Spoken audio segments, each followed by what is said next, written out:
దసరా. అడవిలో ఏదో మాయాజాలం జరుగుతోంది. అడవిలోని అత్యంత హాస్యాస్పదమైన గ్యాంగ్ని కలవండి.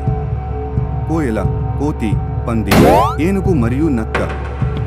వాళ్ళు పండుగ కోరుకున్నారు, కానీ వాళ్ళకి కామెడీ బూస్ట్ వచ్చింది. కానీ శబ్దం కొంచెం భయపెడితే అడవి తన హృదయాన్ని మార్చుకుంటుందా? ఈ దసరా అడవి దీపాలతో వెలిగించండి. శబ్దాన్ని కాదు, నవ్వు, స్నేహం మరియు పర్యావరణ అనుకూల ఆనందం యొక్క కథ.